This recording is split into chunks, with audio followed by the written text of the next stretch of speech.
From Courtside of the Virtual Hardwood, it's the NLSC podcast, episode number 373. Andrew with you once again. I am Andrew in the forum and Andrew NLSC on Twitter. My co-host and fellow NLSC team member is Derek. You know him in the forum as D43, and he's also D4384 on Twitter.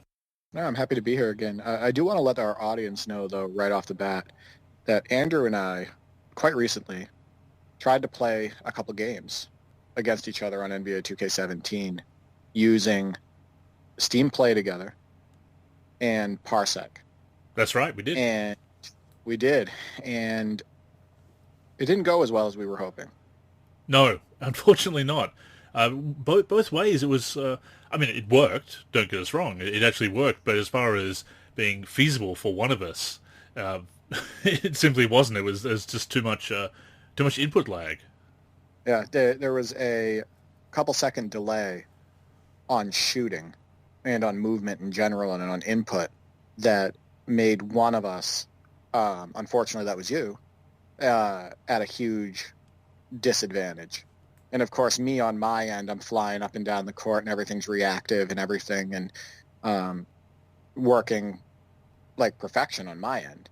But it just didn't work very well for you. And so that was a little bit disappointing. I got to mess around with the settings a little bit more because how great would it be to, play more against each other, play some of those old titles like Parsec allows you to, and, upload some gameplay.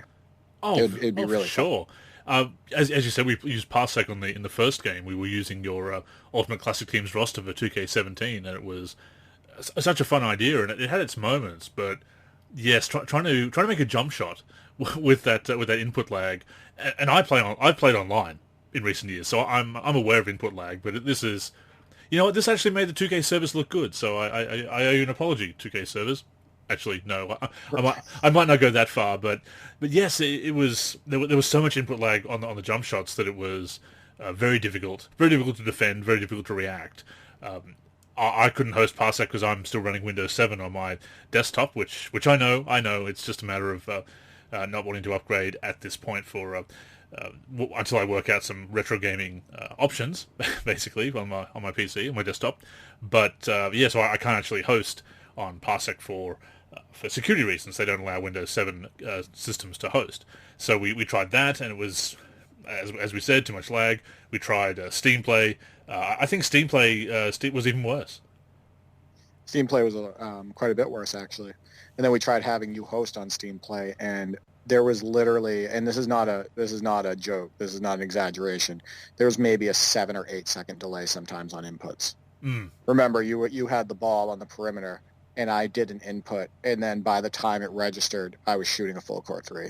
Yeah, I ended up unplayable. It was really unplayable. But it was funny because we were playing on using Parsec, and I was using the 07-08 Nuggets, and Andrew was using the 10-11 Bulls, and because of his input delay, he was behind on defense a lot of the time, and he couldn't react to my moves. So I'm out here with the 07-08 Nuggets looking like the Harlem Globetrotters. I'm throwing alley-oops and... it was worse than that. Remember, I was using the 2003 Wizards. So once Jordan went out of the game, it was trying to score with that bench was... That bench is absolutely terrible. I mean, that I can't even believe they won as many games as they did with that bench on the Wizards. MJ, quite frankly. The corpse of Byron Russell, the corpse of Charles Oakley. Pretty much, yeah. Yeah, that's just a very bad bench. But yeah, anyway, we tried it, and we'll try it again. Maybe I'll try to mess with some settings, but maybe it will work better with some older games. I don't know. That was the other thing we wanted to try, was something like if we could set up something in DOSBox, for example, because or even something more recent like Libo 6 PC. But something older like a Jam Tournament Edition on DOSBox or Live 95 or something like that would be interesting to even just play that. Something that old, basically play at LAN play. That's something that was never supported back in the day. Yeah, we could try that, right? And NBA Live 06 is 15 years old now. Exactly. Isn't that wild? 16, yeah. In fact, 16. Yeah, 16 years ago. That's crazy. Yeah. Well, I mean, they had that famous MJ's famous dunk on Ewing in the '91 playoffs. They celebrated the anniversary of that on April 30th, and it's as I said on Twitter, it's a highlight that never gets old. But realizing that it was 30 years ago makes me feel old. Oh my God. Yeah, anytime I see that, like I was telling you, I was watching the Celtics-Indiana series where Larry Bird bounces his face off the floor, and I can remember sitting in front of my TV when he did that, and the reaction and emotions when he actually came back and played, and my family's reactions to it, and then how they ended up winning that game against the Pacers, and then the reality hit me that, Jesus, that's 30 years ago. Yeah, yeah. Time flies. Wow. It really has. I can actually remember it. Yeah, it's wild. But no, I'm keen to give it another go. We've been talking about doing it for a while, setting up Parsec and seeing what we can do. And I mean, if we can get it to work, that will be a lot of fun because we can play very easily with your rosters or any custom roster. I will say this: it was really easy to set up.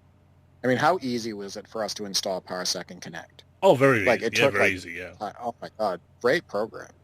Like, super awesome program. And, you were able to see my entire desktop. Free, too. And like, for people wondering, and it's free, too, for people wondering who are listening to this, these Josh and Dave and, Kid Cash and Sega Geek Navari, if you guys don't know about it, maybe you're interested in it.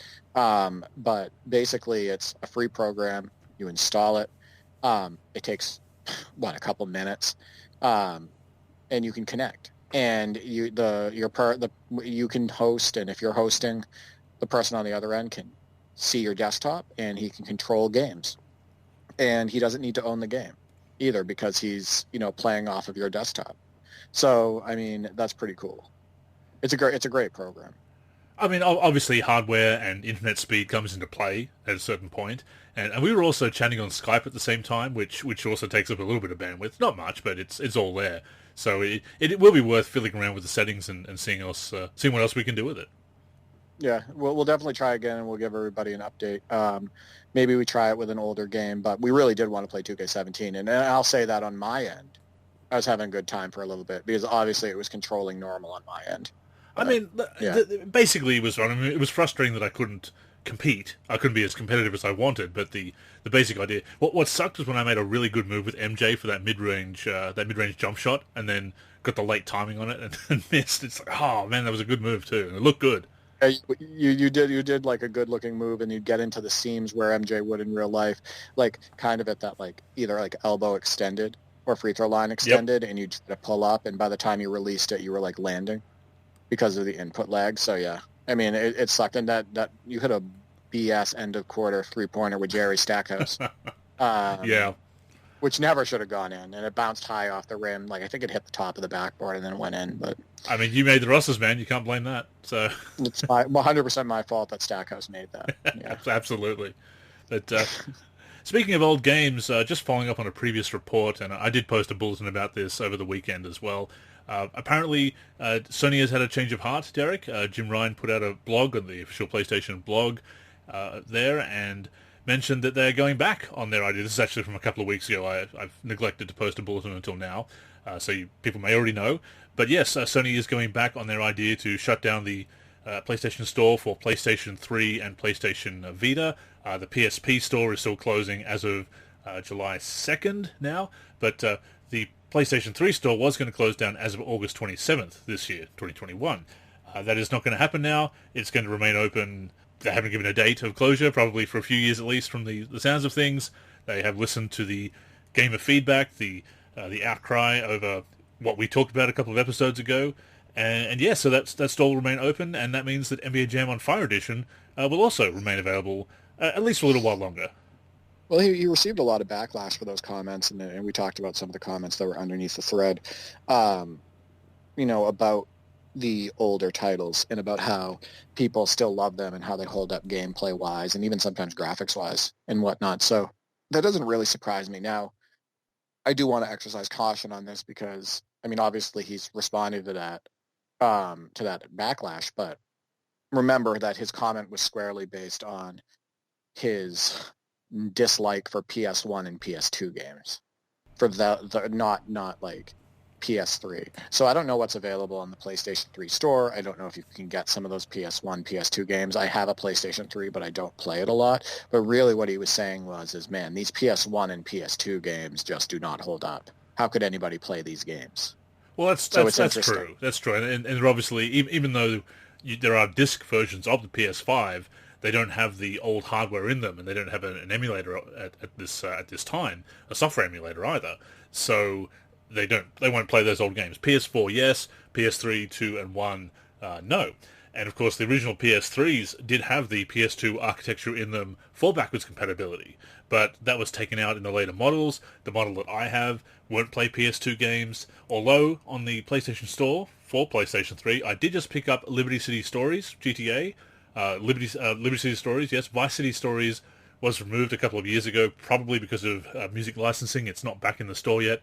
So there are a few PS2 classics that are available on PS3. So if you've still got a PS3, there are a few digital releases that you can get. Can I just say something? I don't know how you guys can play GTA.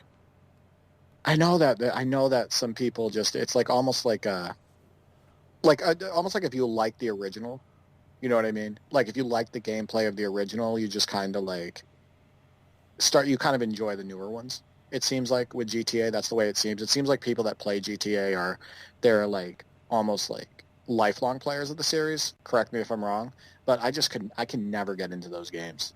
They do nothing for me. Yeah, I suppose if you never got into them, maybe the newer ones I don't think will draw you in because they haven't really evolved that much from a gameplay standpoint, I suppose. So in that respect, yeah, if you never really same theme, right? It'd be the same theme, right? Like in most of the games. The same themes, very similar controls. Obviously, there are some new mechanics and things that you can do in more recent games, but yes, certainly they are very similar. It's more about the story and liking the style. I mean, it's I suppose that's the best way of putting it. But yeah, on PlayStation 4 and 5, they have the original PlayStation 2 trilogy has been updated, but they haven't put these stories spin-offs on there yet. But there is that one on PS3, so I did pick that up very cheap just to. And I do own it on PS2. It's more a case of just having it there on PS3 for convenience and being able to record off the HDMI and everything with the Elgato. But yeah, obviously Jam on Fire Edition is still on there. It's about the only NBA game left, that and NBA 2K12, the only ones available digitally. So it's not as for basketball gamers, it's not as big a deal. But I mean, On Fire Edition is great. On Fire Edition is an amazing game. I just want to make a point really quick, and I wasn't trying to be a snob there with GTA, because people can say with me like, how could you enjoy Boogerman? Like, how could you enjoy Conan Exiles? How could you play Elder Scrolls Online for 300 hours with your brother? Like, I just, those games, that style and the story and all of that stuff, I could never get into it. No, so it's about that. But yes, On Fire Edition's a great game. I mean, look, if you didn't alienate people with your anti-guacamole stance, I mean, we're golden, I think. Yeah, our listeners haven't gone down since that. No, not at all. So that's a good thing. Yeah. Obviously, not a lot of guacamole fans in the basketball gaming community, but these who'd have thought these demographics and the crossovers and whatnot. But in any case, good news for the PS3. As far as backwards compatibility, though, one final point. If they came out with an emulator, an official emulator for PS5 that said, okay, you can pop, if you have a disc version, you can pop any discs in from 1, 2, and 3, PlayStation 1, 2, and 3, but we're going to sell it to you for about the cost of just a recommended retail price of a regular game, but it's yours then, and it'll work with 95%, 99% of the library, whatever. Maybe it makes me a tool for capitalism, a fool for capitalism, but I'd pay for it. I would buy that official emulator if it was that good, just for convenience. Just convenience. Just for our listeners to understand what type of gamers Andrew and I are. Just remember, I'm the same person that bought the Sega CD add-on for a Sega Genesis. And I also purchased a Jaguar 64-bit. So, like, for me, like, stuff like that, I mean, like you said, maybe I'm a sucker or something like that, or maybe you're a sucker, but add-ons, being able to play more games, the excitement of, popping in those games and, like you said, collecting and all of that stuff, I mean, it matters, and I love it. And like I said, having a Sega Genesis with a Sega CD attached was awesome. Being able to get both Sega Genesis games and Sega CD games, be able to go from, Sewer Shark to, and I love bringing up Sewer Shark. Josh and Dave know that. Yeah. It's your bot versus Space Mutants, quite frankly. Basically, except my game's better. True. Sewer Shark, very true. and No two argument. earthworm jam, No something argument. like that. But I mean, it's as content creators as well, because you and I do like to play those old games and do videos or articles on them. To be able to put them in a modern console that has video capture and screenshot capture, I mean, there's convenience there. And look, I do have the consoles. I have them. I've put some shelves up a while ago, and I've got all my consoles there that I can switch around to the TV. Fantastic. But at the same time, if I could pack some of them away or not have to connect them up, if I could just very quickly pop a PS1 game in the PS5 and just to get some screenshots or whatever, great. You know, it's about convenience as much as anything else, and that's something we talked about a couple of episodes ago when this came up. But yeah, I would absolutely pay for an official emulator. I mean, should it be a part of the system? Sure, but if they were to sell it, I'd still get it. I have to say. So would I, and I don't know what my price point would be as far as like a limitation where I said I wouldn't. Like, I mean, I'd probably pay a decent amount of money for that. Cost of a regular game, $60, $70 US? Yeah, I'd pay for that. Maybe a little bit more. I also want to make a point, too, about this, and I got to make a YouTube video for my channel to show people how I do it. You know, for those people that, you know, play on PC and they're not depending on an Elgato or anything like that, or can't use Elgato for certain games that they're trying to, you know, capture and whatnot. I showed you the action, some of the highlights off of the program I use. Oh, works great. Yeah. How awesome is that? Fantastic. I'm serious. Like, I feel like that is the most underrated capturing software that not enough people know about. Like I mean, it's cheap. It's only like $20 or $30. Sometimes it goes on sale, and it allows you to absolutely do everything. You know, for those people that want to take their highlights of NBA games, NBA video games, and all of that stuff, I definitely recommend Morillus Action. All of my most of my videos on my YouTube channel are made with it. You know, it has time shift, so you can take highlights, just 10-second intervals, 15, 20, whatever you decide on. You can record from emulators, from any application, in like perfect quality. It's just it's underrated. It's really good. The time shift, I think, is what impressed me most. That's a very handy feature that if you aren't recording but then realize, oh yes, I did want that. Yeah, it's obviously very handy. And once again, this podcast is not sponsored, but it could be.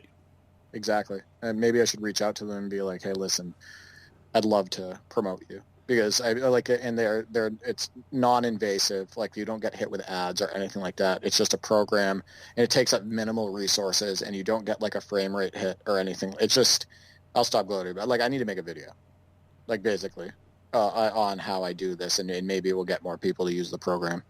I showed you some of the like 2K19 highlights. Yeah, the definitely worth it. Yeah.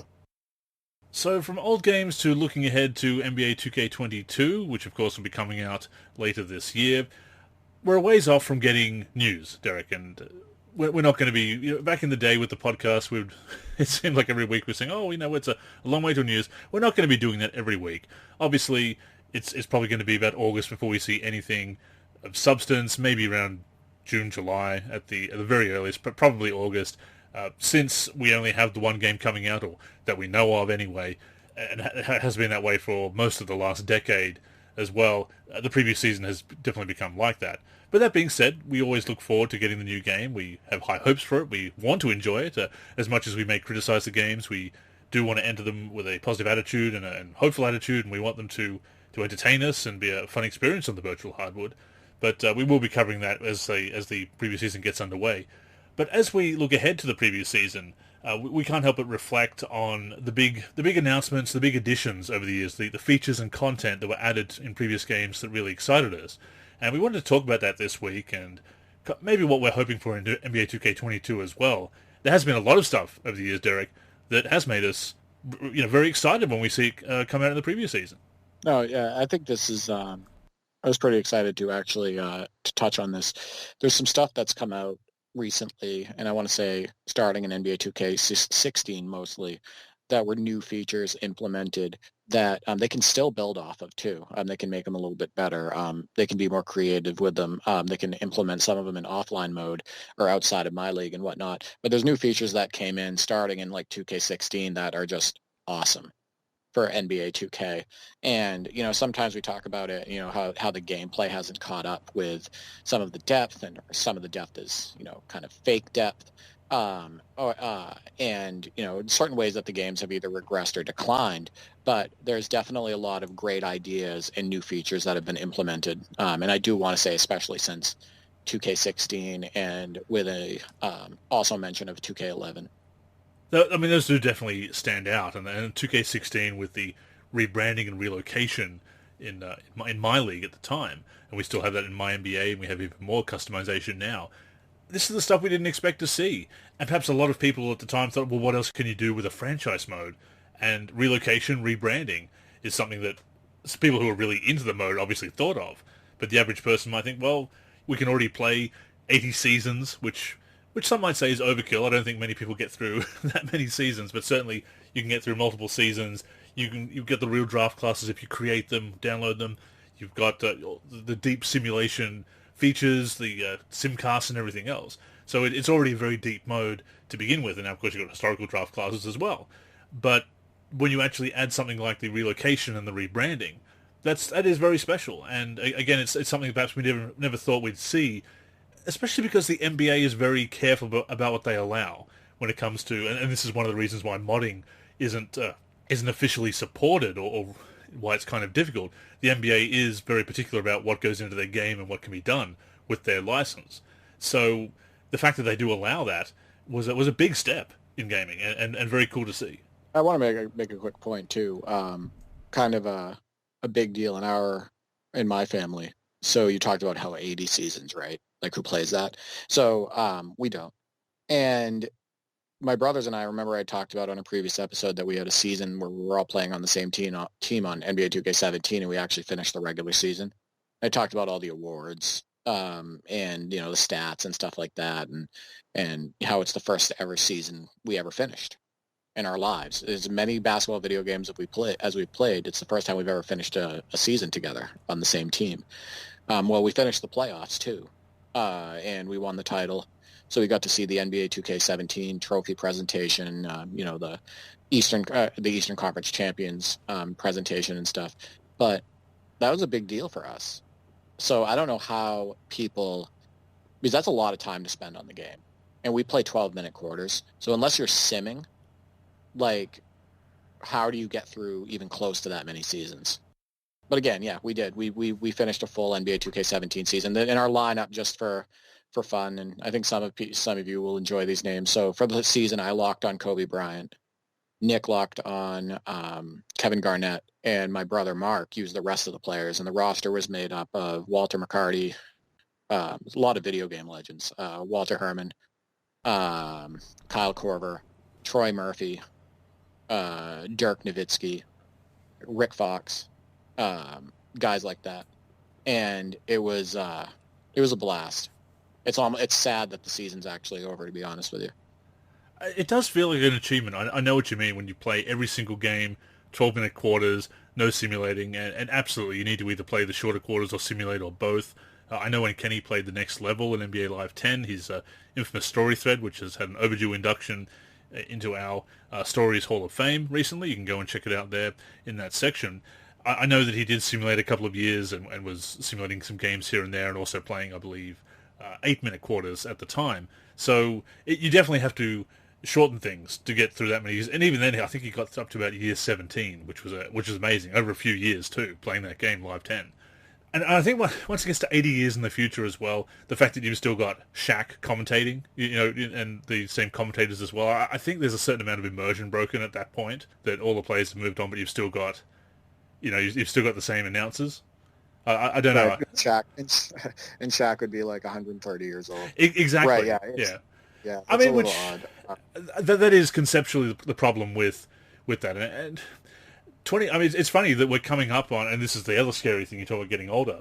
The first franchise mode in basketball games was NBA Live 2000, and we're getting to the point where I remember simulating through the 25 years with my cousin back in the day, just to see what would happen going through 25 years. We're almost at that point now, almost 25 years later. We're getting up to, like, I remember simulating there, we're like, 2016, 2017, wow, that just seems so futuristic, and now that's in the past. A few years in the past, it's kind of mind-blowing, actually. But that's the point. How many seasons can you get through before you move on to a new game? It's better to have more than you need, but I do think that 80 is probably overkill. It's just I suppose if you really want to get crazy with it, but in any case, franchise modes I think is one of the biggest innovations. Franchise and career modes, the biggest innovations in basketball gaming. I think if you're going to go 80 years in the future and you're going to allow that, at least let us play with robots like 70 years in. Like, let's make it interesting. Like, really make it futuristic. You want some Dunk Lords the hoops in high. there. Yeah, exactly. Some Dunk Lords type gameplay. I do want to say for those who are looking for different concepts of, maybe you want to play on the same team with somebody, maybe you want to utilize Parsec or something. A new idea that we just started, and we played a few games of the season last night. Actually, we started a second season on 2K17, and we have a starting lineup of Nick. So it's basically past starting lineup, present and future bench. So basically what happens is I'm locking on Julius Erving, Nick's locking on David Robinson, and we have the traditional lineup of Korver, McCarty, and Herman in the starting lineup. But on the bench, I lock on Zion Williamson for a quarter. Nick uses Taco Fall. He locks on him off the bench for the third quarter. And then my brother Mark uses guys from now like Vlatko, Chanchar, and Ryan Brokoff, and people that we talk about in the NBA now, who are playing now. So it's kind of an interesting concept. So if anybody's looking for something to try, something new, and it was really fun. We had a blast. And obviously, with fantasy rosters, realism goes out the window anyway. So it doesn't really matter whether if you go 30, 40 years into the future somehow with the fantasy rosters, and you still got the same people commentating. It doesn't really matter. You're already mixing up history. The timelines are already messed up anyway. Have fun with video games, people. Absolutely, yeah. Like it's okay. Like it's okay to try these different concepts out and have fantasy matchups and whatever you're having fun with. I'm just glad I get to enjoy it with them too. But you brought up 2K16. I brought up 2K16, and we were talking about that a little bit before the call. There's two things that happened with NBA 2K16 that just changed gaming and modding. In the basketball space. Not only was it, the relocation of teams, the being able to create jerseys, create custom courts, upload your images, all of that stuff in my league, but it was also the fact that they added all of those new classic teams in 2K16. So it went from, it capped out, in the past games at the 2001 and Lakers and Sixers, right? But then they were like, on 2K16, we're going to add more recent classic teams. And this was more my youth, part of my youth and young adult life was the early 2000s and late 2000s. So they added the 07-08 Celtics, the 04-05 Suns, the 07-08 Rockets, those more recent teams, and it just added a whole new dimension to the classic, being able to use the classic teams and mod the classic teams, and it gave us more data and assets and stuff like that we can use. So 2K16 was pretty groundbreaking in a lot of different ways. I did like that they added teams that, and obviously they'd already added a lot of past champions and their opponents and other prominent teams, but I liked that they added some. I'll use the word unorthodox, not necessarily unorthodox in every case, but they started adding some teams like your 2000 Raptors, 2000 Blazers, kind of your one-off teams or something that was interesting about them. So it wasn't just something it wasn't just holdover teams from the Jordan Challenge, which of course another great innovation, or NBA's greatest the following year. They held over some the great teams that were added by that. It wasn't just champions and their opponents or perennial contenders and so forth, teams that made sense to include from that perspective, but also some unorthodox teams that may not have been overly successful, but were very, very fun video game teams. And I think that was very important, and that's why I've written a lot of, I think I'm up to about part 11 of the Friday 5 series about teams that retro teams I'd love to see added. Some of them already have been added, in fact. But I've tried to be creative in those articles because 2K has opened up the door to have these retro teams that perhaps they don't spring to mind immediately, but you think, that actually is a very fun team to play with in a video game. And that's a great decision, a great direction on top of having those all-time great teams. Right, exactly. The 99-2000 Raptors didn't do much, but they did have Vince Carter and Tracy McGrady. So that's a fun video game team, and they had Kevin Willis and Antonio Davis and Alvin Williams and D Brown. Like overall, it's a fun video game team to use. They even had Muggsy Bogues. Yeah, 2003 Mavericks.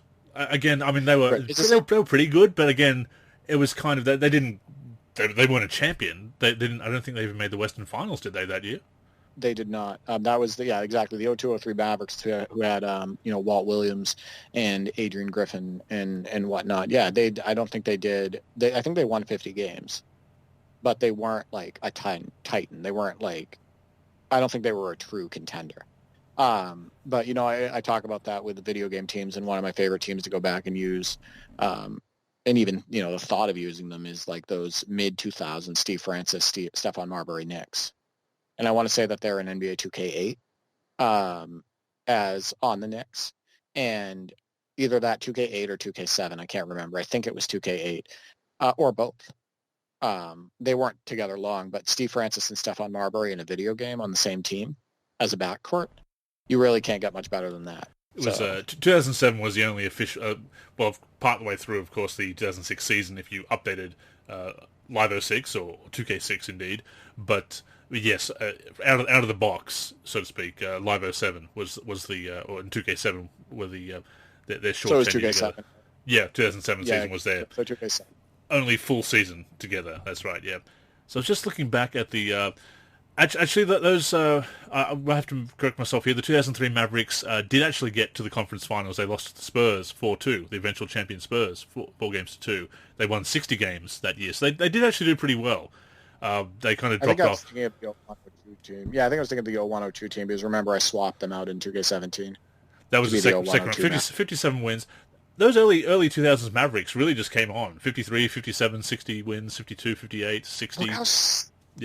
Look how stacked the 03-04 Mavericks were. I mean, they had Anton Jameson. They had Antoine Walker. And yes, Antoine Walker was a very good player, especially at that point in his career. But yeah, they had Antoine Jameson, Antoine Walker, Steve Nash, Michael Finley, Dirk Nowitzki. I mean, they were really, really deep. That was a very good team. And they didn't make it as far as the 02-03 team. No, that was all about the Timberwolves and Lakers that year. Yeah. Do you remember in 2002, of course, just the 2002 offseason that is, they almost got Michael Redd as well. So that 2003 Mavericks also could have had a young Michael Redd coming into his own. He signed. Yeah, that's a very young Michael Redd, but he was starting to blossom. He was, yeah. He was. He signed the offer sheet with the Mavericks. And I have talked about this in articles before. I don't think I've ever talked about it on the podcast. I know I've mentioned it on social media on our Trivia Thursdays and also in Way Back Wednesday and some Friday 5 articles as well. But because Michael Redd signed the offer sheet very late in the off-season, he was on the Mavericks for a while officially until the Bucks matched his contract. But the cutoff date for NBA Live 2003 PC was a couple of days before they matched the contract. So he's actually on the Mavericks in NBA Live 2003 PC by default. So it's one of those interesting things where it's represented in the game, but then a couple of days after the game's rosters were finalized and the game went gold pressed, the Bucks matched and he actually went back to the Bucks. One of those rare situations that happened because of the cutoff date at the time of the roster and the release of NBA Live 2003 PC, and also at the time, of course, restricted free agents had 15 days on the offer sheet that the original team had to match. So it's one of those perfect storm situations where they had a really weird situation in Live 2003 PC. I'm curious, do they have him starting? Because you can't start Michael Redd over Michael Finley. He's coming off the bench. He's off the bench, yeah. Yeah, that's what I thought. That makes a lot more sense. Okay. But no, circling back to new features, like you had mentioned, you mentioned 2K11. And I mentioned it at the top of the segment. 2K11 is what officially brought in classic teams. Because if people might remember all decade teams that were in NBA 2K10, in 2K9 and whatnot. One thing I do want to bring up, and I know this is kind of going off again on another tangent, but hey, sometimes that happens. One thing that's really frustrating about the old NBA 2Ks, and I guess you could call this part of the feature segment anyway, before NBA 2K9, is you can't move the legends. Yeah, They're stuck on the decade teams, and you can't move them. You can't sign them to regular teams. You can't trade them to regular teams. There's no Legends pool. So, my brothers and I, we like to play Legends. We like to put Legends, the best players to ever play, on the same team and take on regular NBA teams. It's just a fun thing that we do. We can't do that. They started allowing you to do it in NBA 2K9, and then you can also do it in 2K10. And then obviously with 2K11, they came out with all the classic teams and whatnot. But that was always a weird thing. It was, yeah. It's that, and not being able to edit the default East and West All-Stars. It's just one of those things one of those strange roster editing things that we've never really had. The limitations, and we've talked about, I think, some of those limitations in previous podcasts as well. Maybe we've touched on this. But not being able to edit the All-Star teams, and certainly having that restriction of not having a Legends pool and not being able to take players off those teams. It certainly is restrictive. You play with the Legends the way they wanted to, essentially. So it's where Live was ahead of 2K for a long time, was Legends, right? The Legends pool, yeah, absolutely. If you think about it, they had the Legends pool. Even up to NBA Live 09 for PS2, you had the Legends pool, which is just so frustrating to play a game like, say, so NBA Live 08. I told you this before the call. My brother and I started a recent Legends season. In NBA Live 08, not only do you have multi-team use in season mode and whatnot, but you also have the ability to have a Legends pool and use Legends. But in NBA Live 08 for PlayStation 3, they were like, yeah, we're not going to allow you. You're not going to have Legends. No Legends pool, none of that. So how is the upgrade have less features? How it's quote-unquote upgrade to the new console? How does it have less features than the PS2 version? They really did neglect that historical content. So frustrating. It was. Yeah. The funny thing is that, and I've talked about this before, again in articles and on the podcast, but if you look at the players database file for NBA Live 08 PC, you can see there is leftover data for 10 historical teams, including the 86 Celtics and 96 Bulls. So before they put the FIBA teams in, it seems that they were going to actually have full historical teams.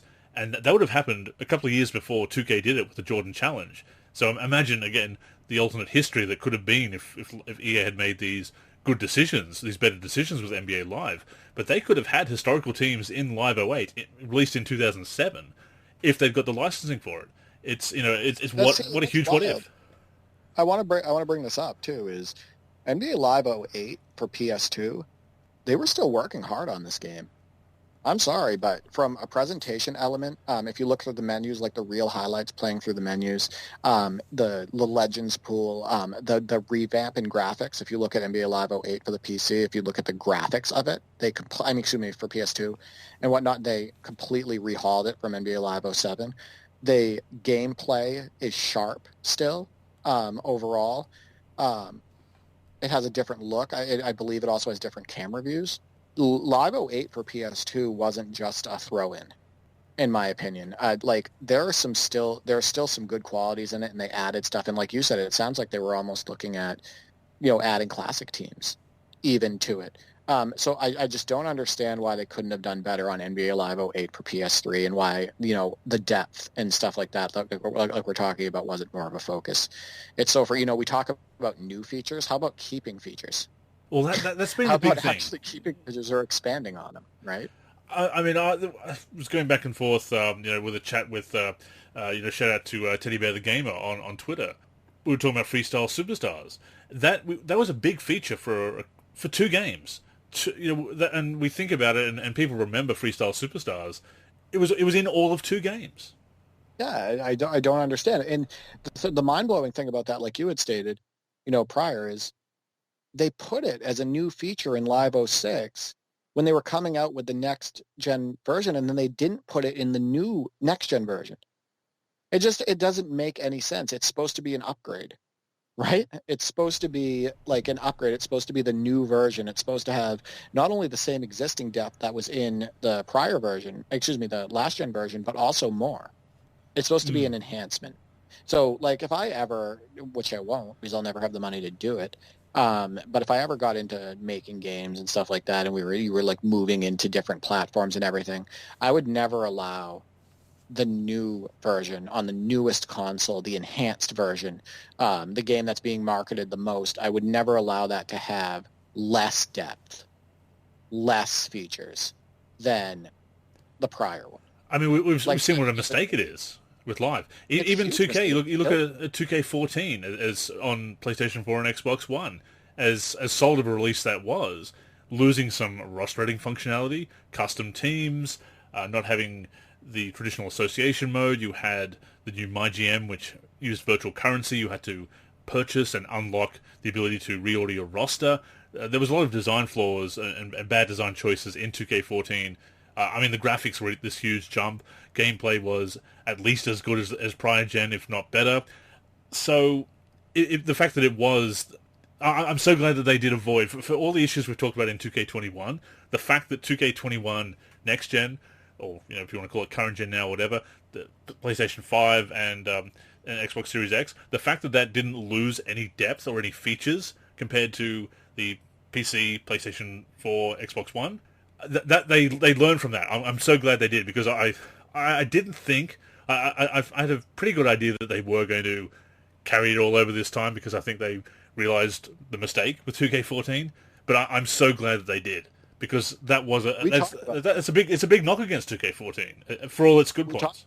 During the preview season and everything of 2K21 for next gen. I mean, before we were even getting a lot of the news and everything, we had talked about that, and I said on the podcast, I was like, they're not going to make the same mistake twice. Like, I have a feeling this is going to be fully featured. You know what I mean? And it was. So, yeah, we were both hoping and expecting them to learn from that mistake, and they did. So it was nice to be able to jump right into NBA 2K21 Next Gen and, have that same My League functionality, customization functionality, and all of that you get on, like, 2K21 PC and whatnot. But, yeah, circling back, so, we were talking about new features. The greatest new features in basketball games, one of them was the ability to even have legends and all-decade teams. If you go back and you look at games like Bulls versus Blazers and whatnot, they didn't have them. But if you go and look at, I want to say, like NBA Action 94, that team, it's not... The NBA Live didn't start this, and NBA 2K didn't start this either. Games like NBA Action had classic teams. They have teams with, like, Rick Barry and whatnot on them. Not classic teams, excuse me, all-decade teams. And I don't know, I can't remember if they're called, like, certain years, like 70s or 80s, or if they're called, like, Legends or Legends 1 or something like that. But if you want to go back and look, I mean, those games deserve credit for putting in, and I want to say they may be, and I'm going to have to do some research on this, those NBA Action games may be the first games to have all-decade teams or Legends teams. That's a forgotten part of basketball gaming history, because I didn't play those games growing up. I didn't have a Sega console, so I didn't get to play them. So that's interesting. I'll have to look into that as well. And then you look at a game like NBA Starting 5 2005, which had some classic teams in it as well. So, there's these other games apart from these mainline games that, the big two, if you will, Live and 2K, the ones that have been the dominant brand, Live in its day and 2K over the last 10, 15 years at least. Although they've innovated a lot or taken it further, it is interesting that they didn't always innovate. Although Live 2000 was the debut of franchise mode, and of course it had the Legends pool and the all-decade teams and Michael Jordan, which was a very big deal, obviously, when that happened, signing him to appear as a legend. Then, of course, he came back a couple of years later anyway, but that's a whole other story. But, yeah, there are some early games that have innovated or had these features or content that you do forget that they were the originators. Yeah, I was just looking it up. So it's like NBA Action 94 had Legends, and I encourage anybody to look that up. But yeah, we forget about those. A lot of times there's a lot of, I don't know if we want to call it siloed thinking, but kind of just thinking NBA Live and NBA 2K, right? Because they're the most recent. They're the only ones who have been coming out with games over the last decade or so. NBA Live, NBA 2K, NBA Live, NBA 2K. But people got to remember there were a lot of different companies making basketball video games, and a lot of people doing different things in that space prior. And we forget about some of the companies and games that kind of were the grandfathers of a lot of these features. I talked about something on Tecmo Super NBA Basketball where they actually have like player portraits. And for me, that was the first time I saw a game. And I mean, they're digitized, but you can tell it's Dee Brown, right? Like you Exactly, can yeah. tell it's Larry Bird. They have that as a feature where you can go in, you view your player, and it shows their name, and then underneath them it shows them, like a picture of them. And we thought that was so cool back then. I mean, it's the early 90s. We were like, wow, this is amazing. This is like Yeah, real life. people have to I feel like I'm realize looking that at a basketball. when you're Right. talking about 16-bit consoles, something like that, and for it to actually look in any way like a real portrait, which they did. They did a pretty good 16-bit rendering of those, starting out with those portraits. It was a big deal. Right. And it also kept stats. And it's one of the first times, and maybe it'd be the first time, where this in like a game that we played during the season was keeping stats. And it was part of that same setup where you go in and you view the player and it shows their stats and it shows their portrait and everything. And we're like, oh my God, this is awesome. I know that Josh and Dave aren't a huge fan of Tecmo Super NBA Basketball because of the charging calls and they don't think the game was super balanced. But if you actually look at feature-wise and presentation-wise and what they had depth-wise for that game, I feel like it was definitely ahead of its time. Well, you look So at that's one of the... the early EA games, the NBA playoff series, the forerunner to NBA Live. It was that those first few games were just the playoffs. They literally were just the playoffs, no season mode. So originally, just having a full 82-game season where you could play through the regular season and have your own custom playoff brackets, and when you get to the postseason, that was an innovation to begin with. More recently, I mentioned Freestyle Superstars. Something like that, something like Dynamic DNA, Play DNA, powered by Synergy. Those are the kinds of things that, as games were trying to become more and more realistic and more, I guess, dynamic in a way, and have that reflect reality and have those deep tendencies and be powered by real statistics and real data, so it wasn't just some ratings guy guessing and trying to approximate the ratings. Those were big things at the time when they came through as well. Those were big innovations, and even if they didn't last that long in that incarnation, they evolved into something else. So Live 08 brought us go-to moves, and we had more signature animations, some of which made it into the prior gen version and the PC version.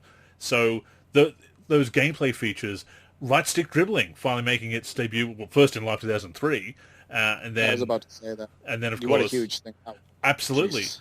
And then when 2K finally adopted it properly in 2K13 with the right-stick isomotion, that was a huge step forward. And I think that also, as I know, it made it more accessible to me as a long-time NBA Live player. I think if you look at the way the series really exploded, and I know Live struggles helped, obviously, and when it's the only option, what other option do you have, obviously? But I think a lot of people, once it got right-stick dribbling, it just made that dribbling system so much better, so much more accessible to people who, if they didn't like what Live was doing in other areas, really liked the control system. And I think 2K has just, they've taken some ideas that Live has done, we talked about this before, and just done them as well or better. And that's why the series has gone from strength to strength, adopting some of those good ideas. Yeah, I want to point out, too, another one of the best features, and it came out in, somewhat recent NBA 2K games, is, and where we noticed it by far the most, and where it's kind of actually regressed, declined since then, was the ability to choose which hand you finish with. I think, yes. the joystick and being able to go down the middle of the lane and say, you know what, I see a defender on my left, I want to finish with my right. Or vice versa, or attacking the baseline and saying, I want to do a reverse layup or dunk, so I'm going to choose to do that, and pushing the joystick towards the out-of-bounds line or whatever, in order to execute it. I think those are new features that fly under the radar and not enough people talk about. And in 2K17, I use it all the time. If I'm on the fast break and somebody is like on my side, say on my right side, I'm going to try to finish with my left hand. And I can do that easily. With the controller, it's very reactive and it makes a lot of sense. And the ability to do a flashy dunk by, going backwards on the joystick. For camera relative controllers on broadcast cam, you go backwards on the joystick and they do like a signature dunk, or they go to their dunk package. And like stuff like that is really super underrated. And how about icon passing? Yeah, I mean, I still call it direct passing because that's what Live used to call it back in the day. but it is icon parsing. Yeah, same thing basically. Yeah, and, I'd like to know which basketball video game was the first ever to get icon passing, because I use icon passing all the time.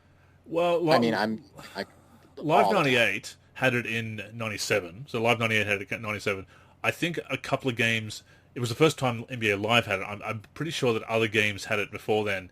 So I'm guessing mid-90s, I'd say, is when that came in. At the very Yeah. latest, probably. Icon passing and icon switching. Brilliant. It's Great. we take that for granted these days, but you go back to a Live 95 and you don't have it. You just have to push in the direction and hope that the directional passing will work properly. Um, Right. which is still a thing. Obviously, directional passing is still a mechanic in the games, but when you have icon passing, there are times when you do. Actually, it bothers me that we don't have icon passing with alley-oops, because Yeah. trying to direct an alley-oop, sometimes it will go to the wrong player. So that still bugs me as of 2K21. Yeah. I mean, we talk about new features. That's something that they could implement. They could find a way to implement that. Yeah, I agree with that. Because sometimes you'll have like a guy you want to throw an alley-oop to running to the rim at the same time you definitely don't want, as the same time as a player that you definitely don't want to throw an oop to, and it goes to that guy. Exactly, yeah. And that happens, yeah, and that can happen quite a bit depending. So, And to no, I agree. your point about changes, sometimes they'll bring in these great mechanics, and we talked about it with shot aiming, how we kind of like 2K17 shot aiming a lot more than 2K21's approach on it. Is that they'll bring these ideas in, or like a Freestyle Superstars, and it'll be there for a year or two. Quite often it will be changed after 1 year. And I know that sometimes concepts do have to evolve and everything, and if they were kept, they would have the problems of their own. Freestyle Superstars certainly had its own drawbacks, but sometimes they do go away from a certain idea too quickly, and it is a shame. I think about three-team trades in NBA Live 2001. That was the first and only NBA Live game to have that, and then we lost that ability. Evolve doesn't mean better. It doesn't automatically mean better. Just saying something is newer doesn't make it better. But, I want to bring something up before I talk about the 3D team trade thing is, we talked about NBA 2K16 and how groundbreaking it was for new features and different things that you could do. Another one, and this was a one-off, like we talked about before, it's the only game with 4 size-ups. It's the only game with the 4 size-up system, and it kills me that they didn't continue it. And, you had your back size up, your front size up, your left side up, and your right size up. And what it did was it added this whole new dimension to dribbling, and it added this whole new dimension to authenticity.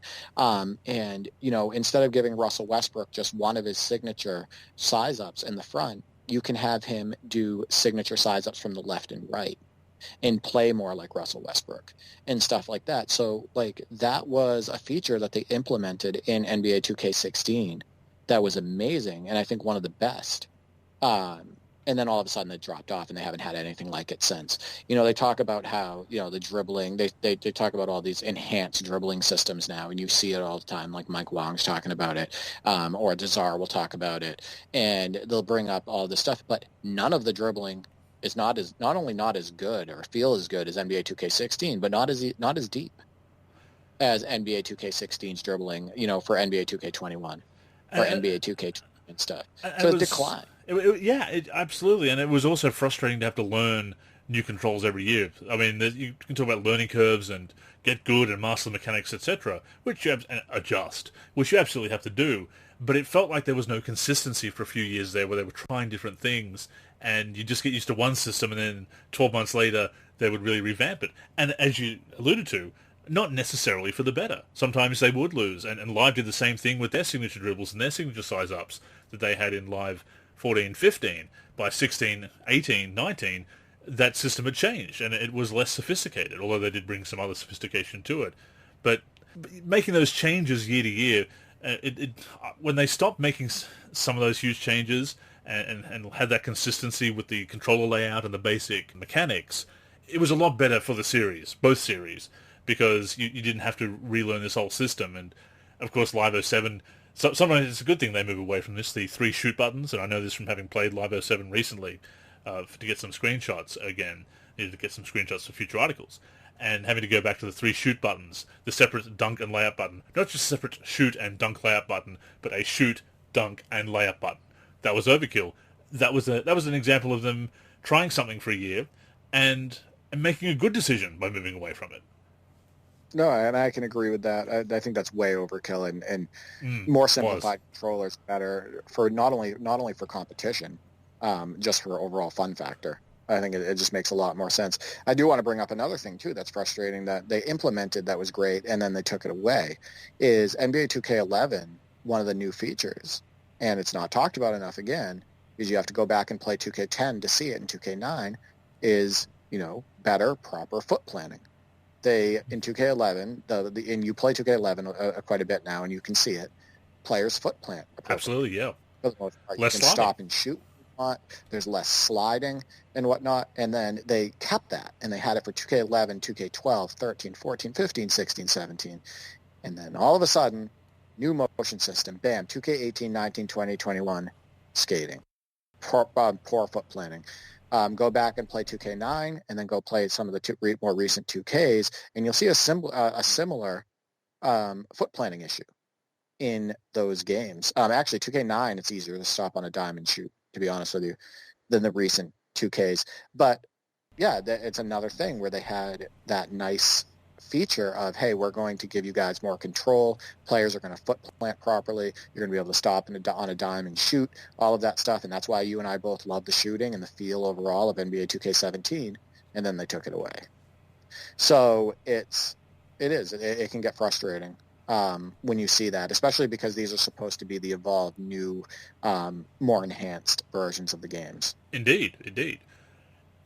Another innovation that I'll bring up that's kind of controversial, especially when you go back to last week's conversation about competitive gaming versus sports gaming, or sim gaming if you will, but the implementation of online team play, which came through as a patch for Live 08 on PS3 and 360. It was originally very different. You would control an NBA team, and everyone would choose one of the players to control. Adidas Live Run was very different as well, where you would choose to play as an NBA player rather than a personal avatar, as in later career modes.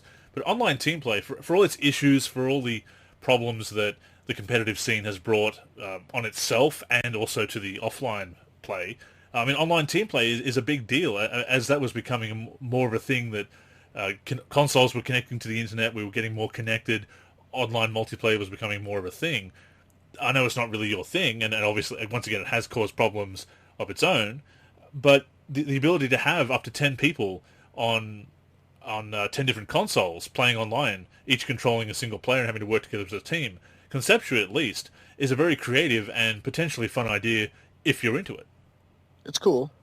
I think it's a great thing. It's a great feature for people that want to get a game together. You had over 500 games on NBA 2K17 with your NLSC team, so obviously it's good for a lot of people. I do think that at the same time it's also hurt the games in the long run. Yeah.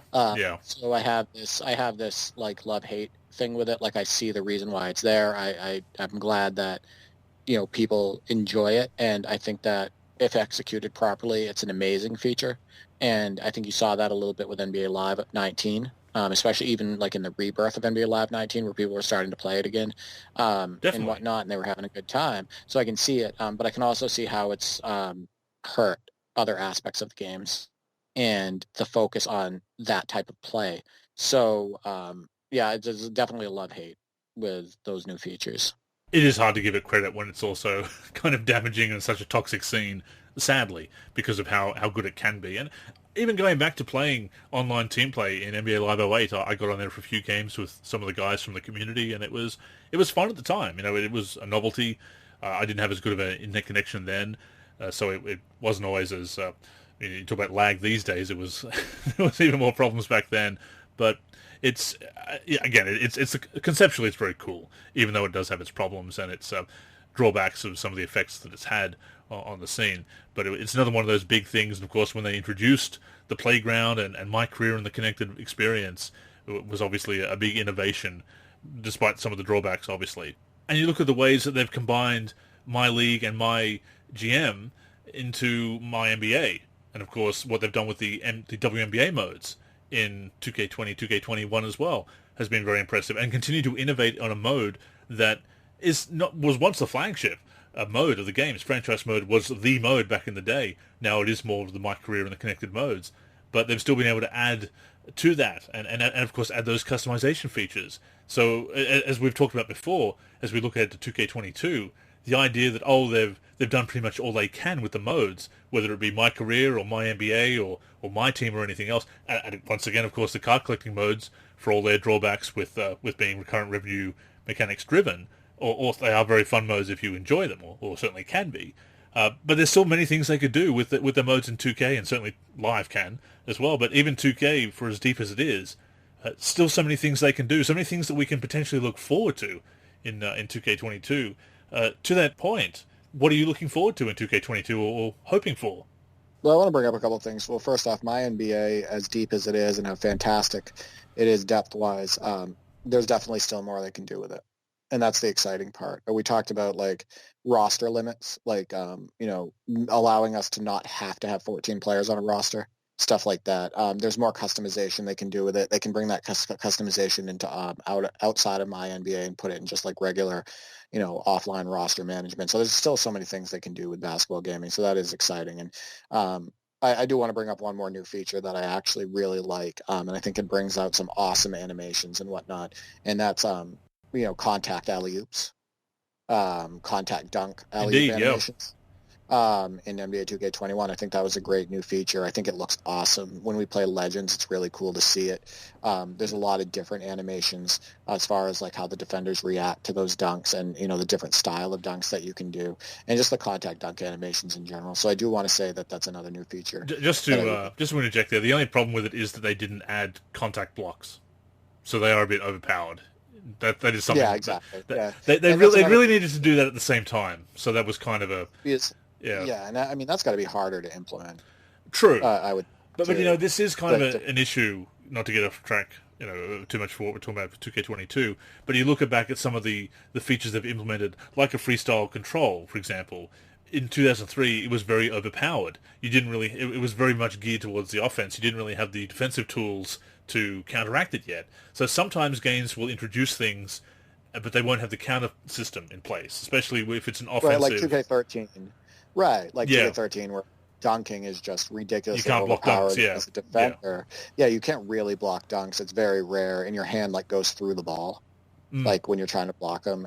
Stuff. Yeah, so no, I agree with that. So it's one of those things where they've implemented a good idea, but it's kind of half the idea. That there needs to be that counter punch.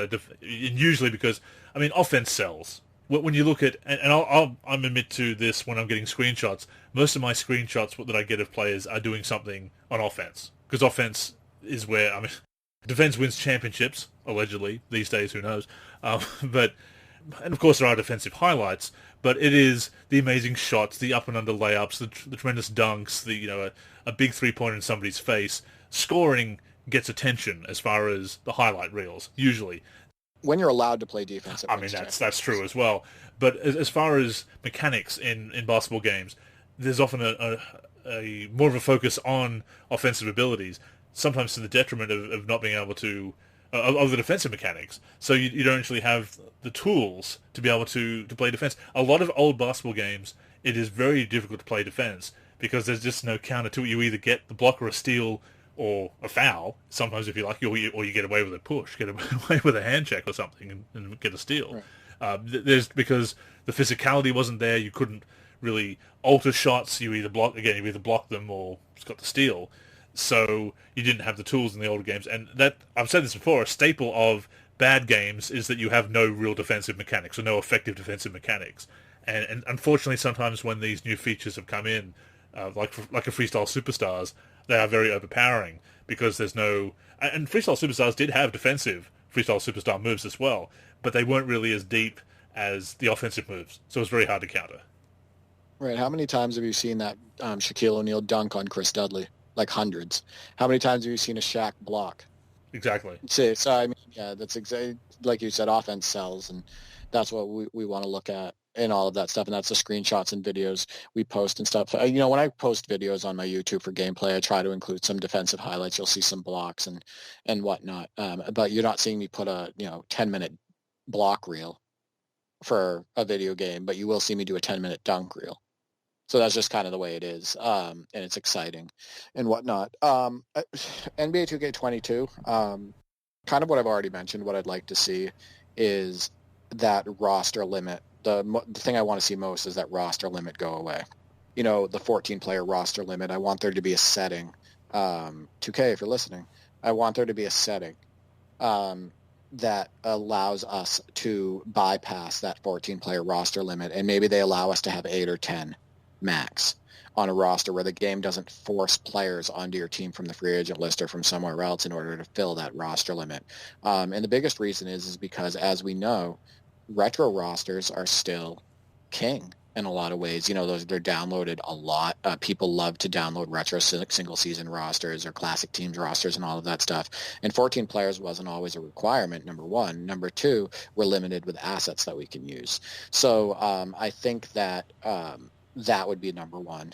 Number two, the in-season My League customization, I'd like it to be brought into out of season. So I'd like it to be part of regular roster management where we get back to the point where we can create teams, but we can also create, their jerseys and have that same customization and stadium customization and whatnot. And we can create those teams in just regular roster management. And that would add, once again, a ridiculous dimension to retro roster and roster making in general, whatever concept you can really think of.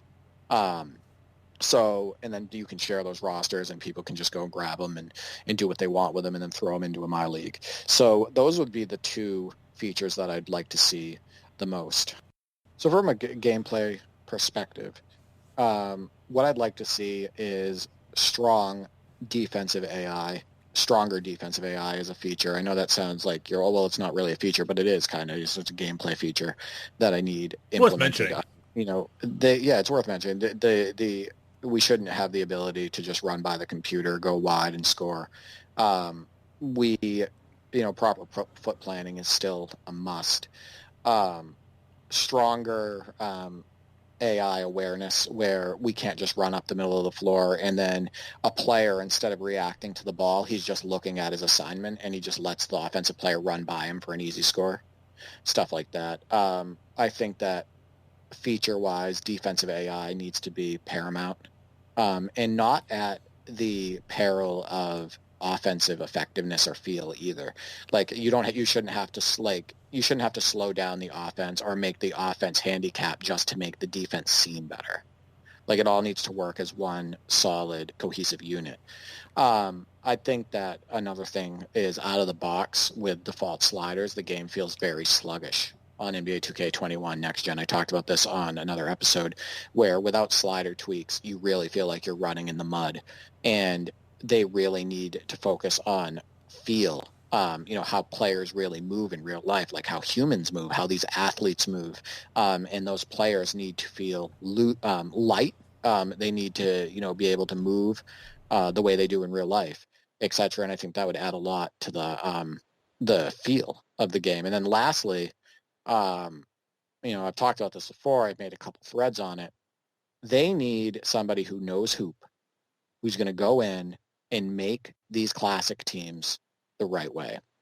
They make these classic players the right way, signature-wise, tendency-wise, and whatnot. They need to represent these players and teams properly because using the classic teams sucks. I'm going to say that right now. I don't know any other way to put it. It sucks. They don't play right. The players move in slow motion. The players don't have the proper signatures. They don't play the way they do in real life at all. It's like just fake depth. So one of the features I'd like is actual focus with somebody who knows hoop, because the people that are doing those classic teams rosters either don't know hoop or they're just throwing a bunch of crap against the wall because it's a low priority. It's true. So, I'd like somebody who knows hoop into those rosters, making those players, representing them properly, representing those teams properly, so people get a good idea of how these players and teams really played out of a respect standpoint, out of a fun standpoint, gameplay-wise, etc., and a competitive standpoint. So that's what I'd like to really see in NBA 2K22. I'm all for that as well. I will absolutely co-sign that. No disagreements whatsoever, not too much to add specifically. things that would really excite me to see in the previews, I would love to see if they could demonstrate less canned situations, because we saw a lot of those in 2K21. It does feel like we've regressed to the mid-2000s or even earlier in some of the issues that you see. And again, having gone back and played Live 07 recently, seeing certain things that I can say, I recognize this issue as still happening in 2K21. Of course, it's two different companies, but again, around about that time, all games were using these techniques that we're seeing the strings. We're seeing the mechanics on display with ball warping and the CPU playing by different rules, sometimes different rules of physics. So less can animations, more balance. That would definitely excite me. More retro teams and full retro teams, and of course done properly, as you said. If they were to add some more teams, it would be awesome. If they were to add a Legends pool, I mean, again, it seems so unlikely because of course that goes against being able to make money in my team. But if they were to do something like that and expand roster editing in that way, that would be awesome. If they were to bring back some kind of challenge mode where you could really made use of those historical teams, not just in Play Now. Of course, you can use them in my league, my NBA, as you and your brothers do. But if they brought back some kind of challenge mode with rewards and unlockable content, not paid for content, but you actually have to play to earn it, like the Jordan Challenge, like NBA's Greatest, I think that would definitely excite me as well. If they were to add deeper matchmaking to the connected online experience in my career's connected modes, that is vital. If they were to really clean up that experience with proper matchmaking, with mechanics that cut down on toxicity and make the community friendlier, and make it so that, you know, when people say get good, you actually have that learning curve to get good, and you have an arena to get good. Rocket League does it so well. It's why Rocket League has a great esports league, and also why it has a great home competitive league as well, home competitive play, online play. 2K is just so far behind in that. They really need to clean that up if they were to do that.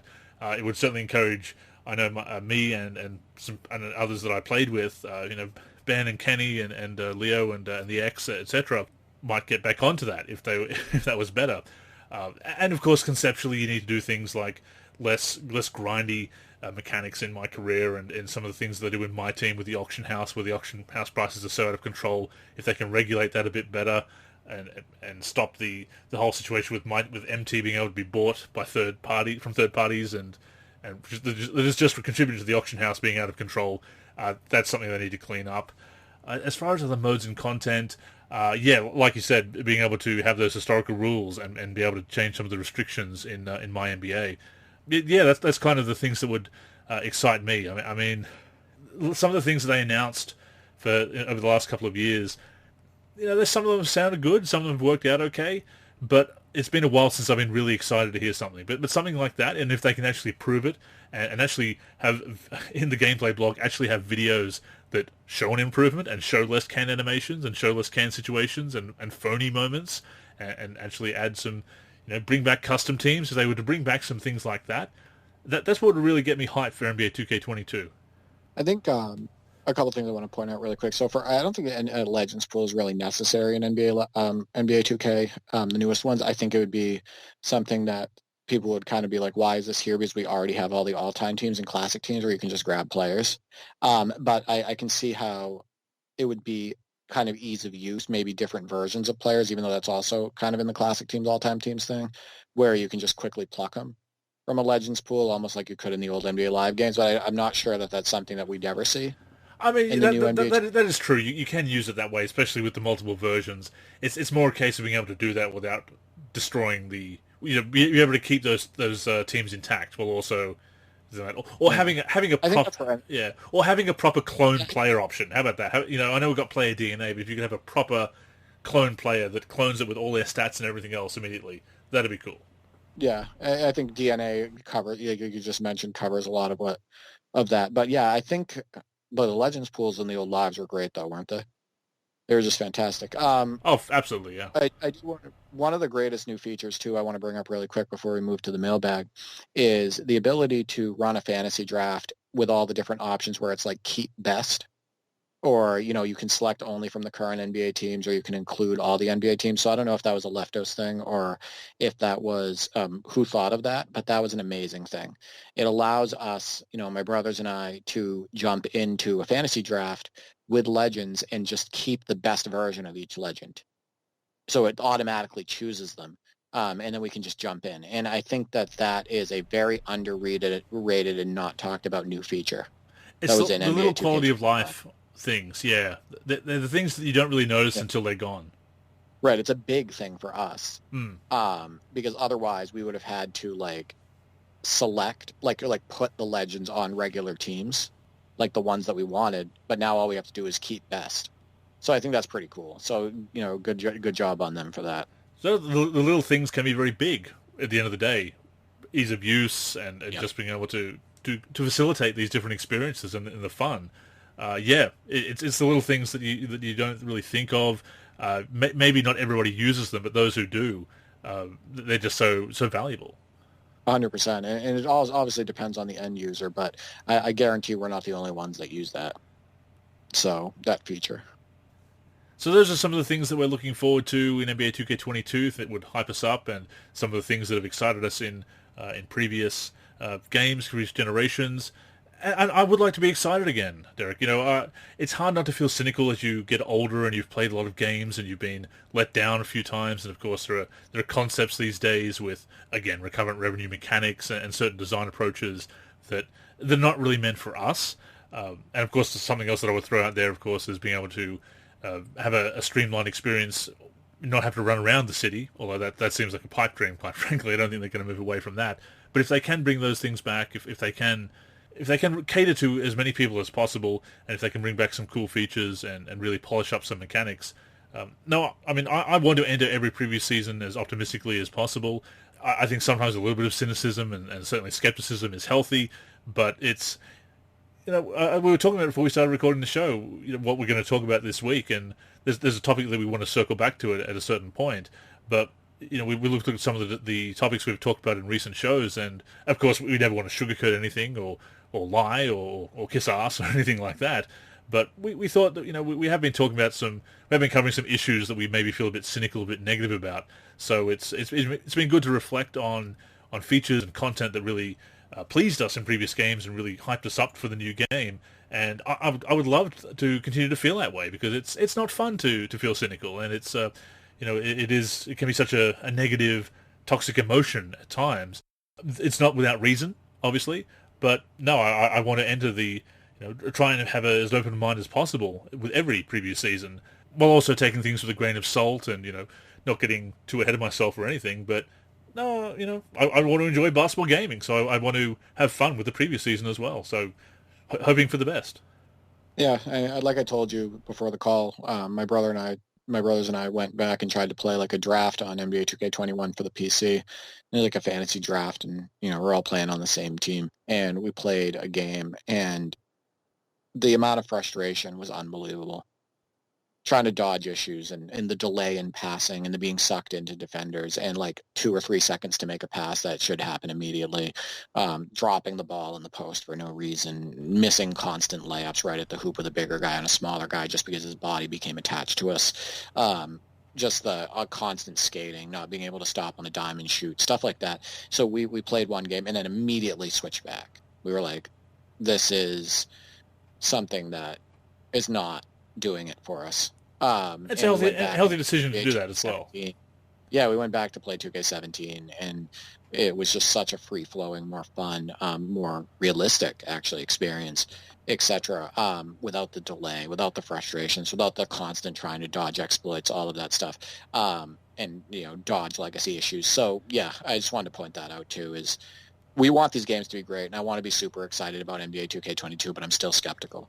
And the reason is because every time I go back and play NBA 2K21, especially in like a atmosphere against my brothers or like on the same team when, there's collaboration and there needs to be a certain type of, play style and all of that stuff, it just super frustrates us. So yeah, I want to get super excited about it, but I'm not as excited about these newer NBA 2Ks as I was back when we were getting 2K11, 12, 13, 14, 15, 16, and 17.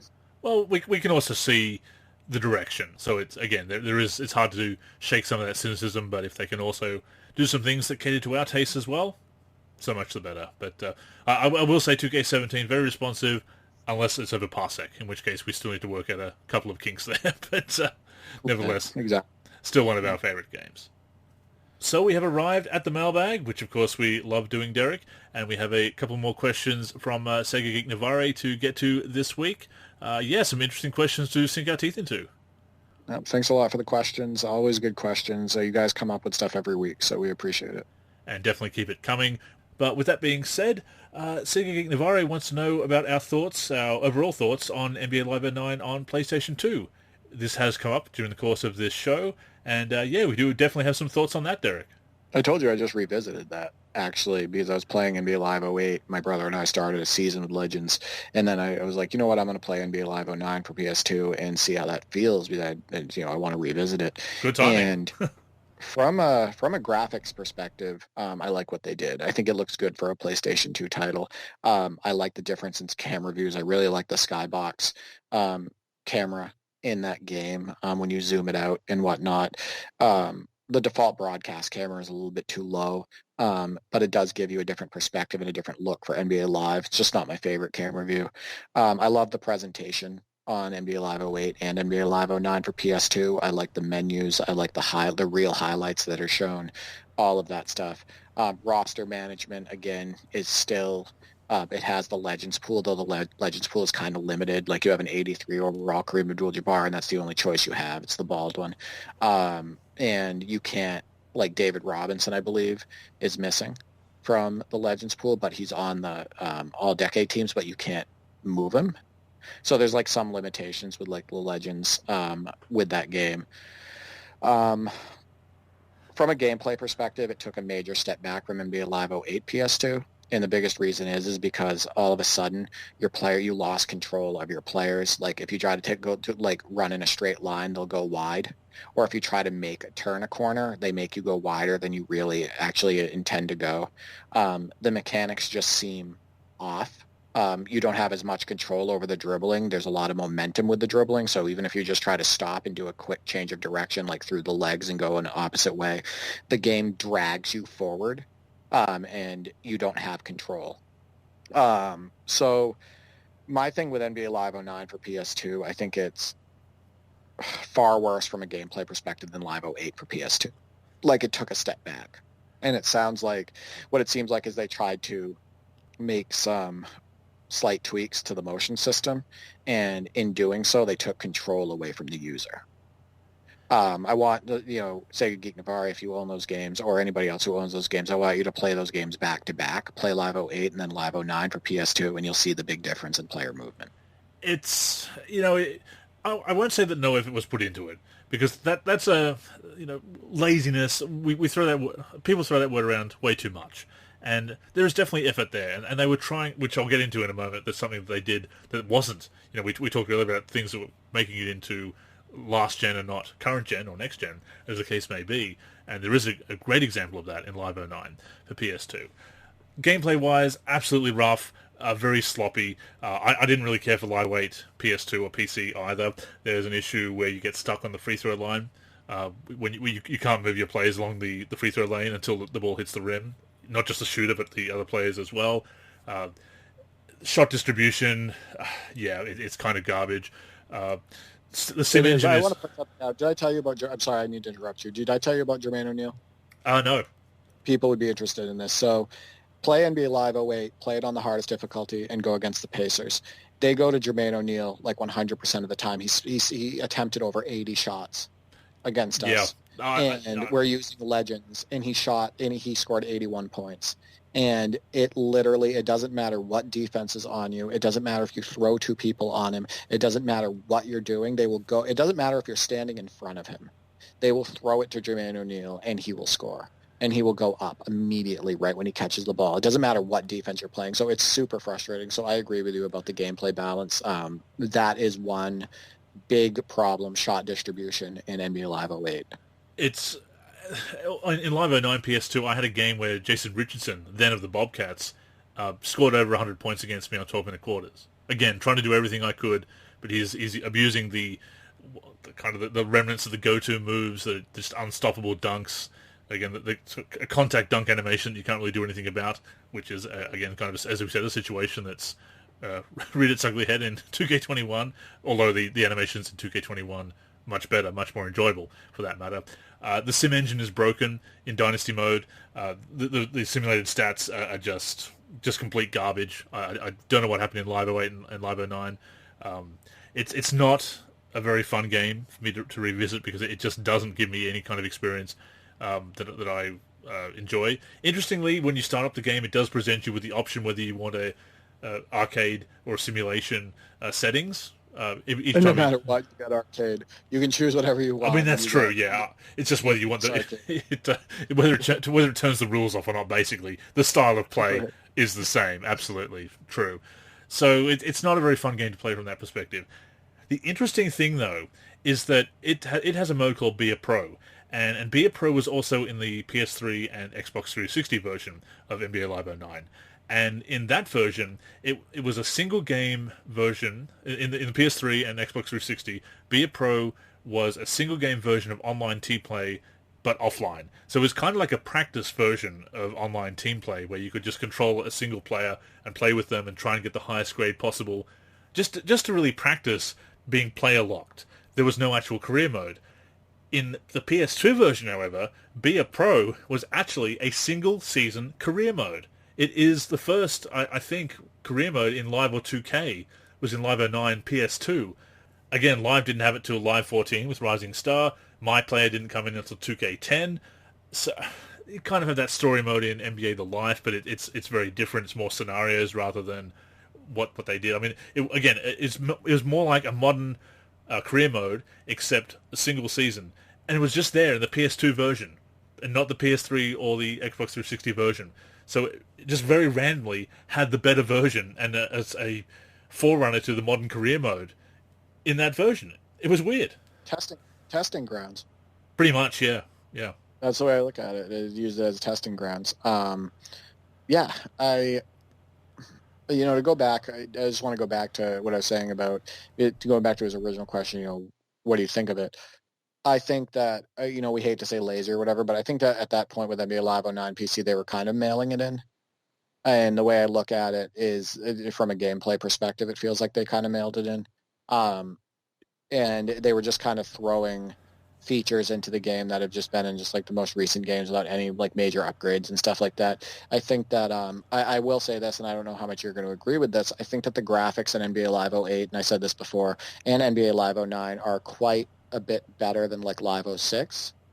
I think they're cleaner. I think they're more appealing. Better lighting, yeah. So that's the lighting, yeah, and even the player models look a little bit better and whatnot, and the faces. I think overall those games, from a graphical standpoint, did make a jump.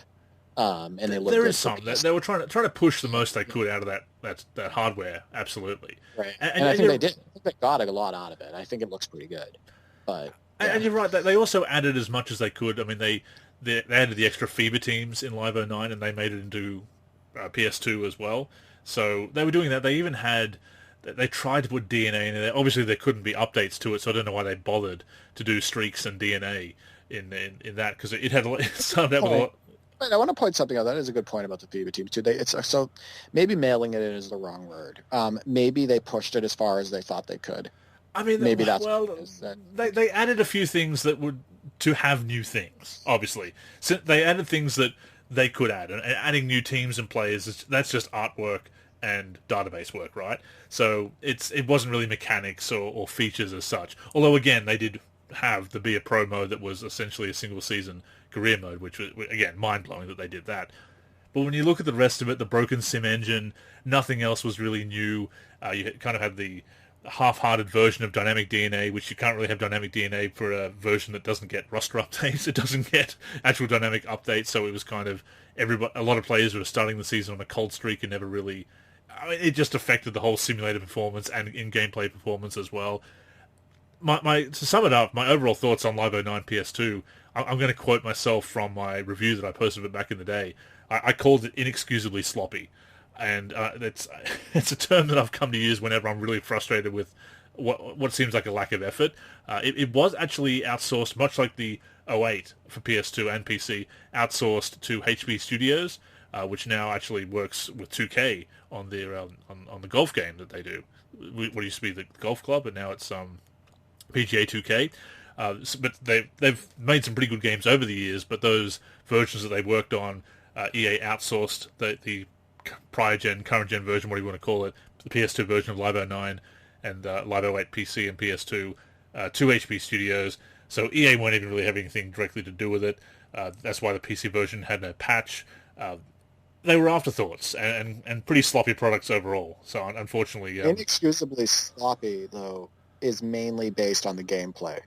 Like, if the game played great, you wouldn't have given that name. And that's why it's so important for the game to play. Oh, yeah. That's why it's so important. The player movement in that game is not good.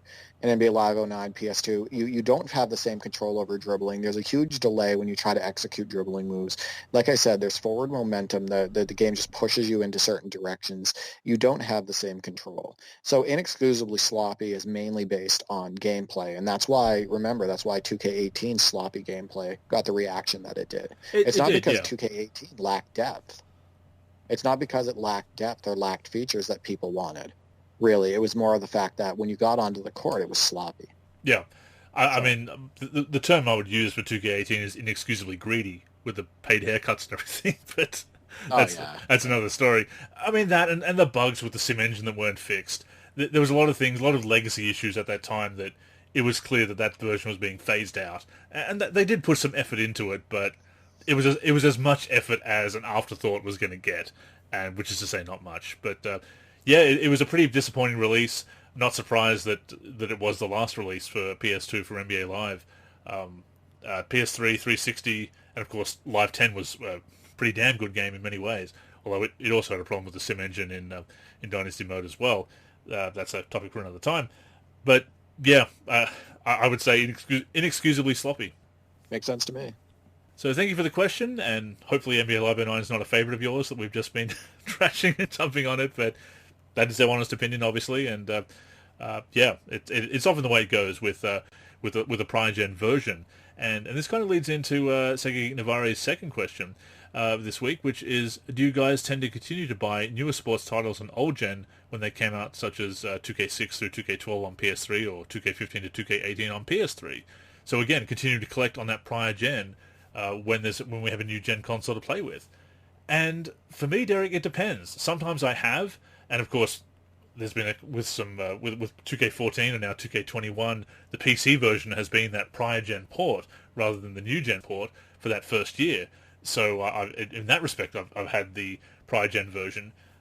There have been times when I've continued to get that old version. Live 09 is actually an example, but yeah, quite often I've not. Quite often I've stopped collecting, and as I look towards 2K22, I don't think I'll be getting it on PS4. I might pick it up when it's cheap, but I'll be looking at PC and PS5. So, as you know, I spent a ridiculous amount of time on NBA 2K14 for the PC. Thousands of hours. And of course, NBA 2K14 came out for Xbox One and PS4. So the PC version was a last-gen port.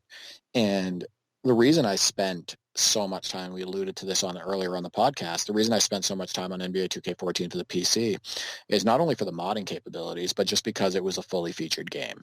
And it had more than enough depth and equal or better gameplay than the next-gen version. So I will absolutely dip if the game has enough depth. Like, I'll double dip if the game has enough depth and the gameplay is fun. And I've done that. There's so many different examples of me actually doing that.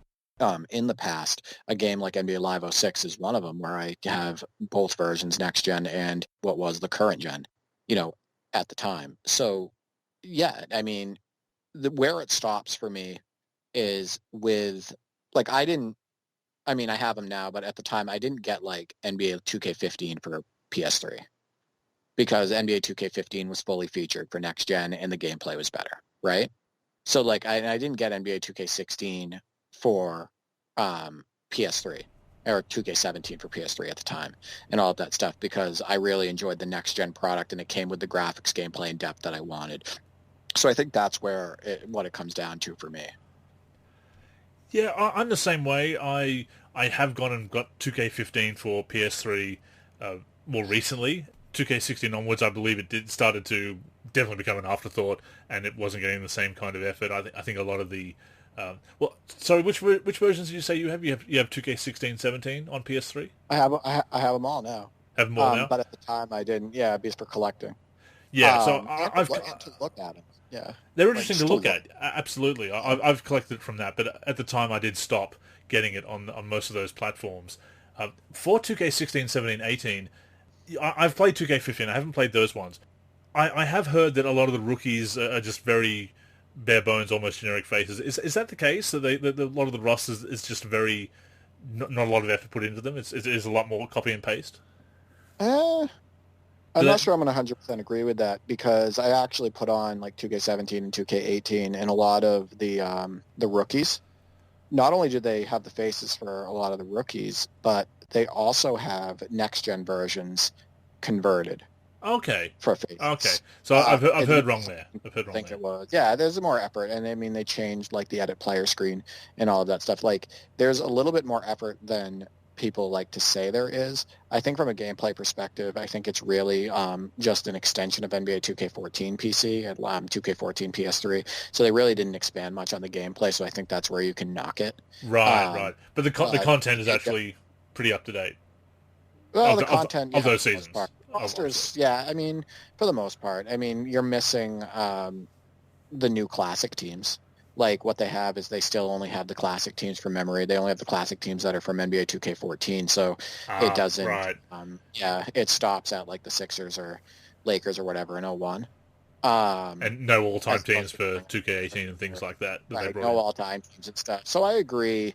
From that perspective. But as far as like faces and rookie faces and stuff, it's not as good as the next gen versions, but they put a little bit more effort than what people lead into. Okay, so yeah, I'd heard wrong there. I'd heard that they weren't really doing the faces or portraits for the new players, but for the new rookies. So that's good to know that they were at least doing that.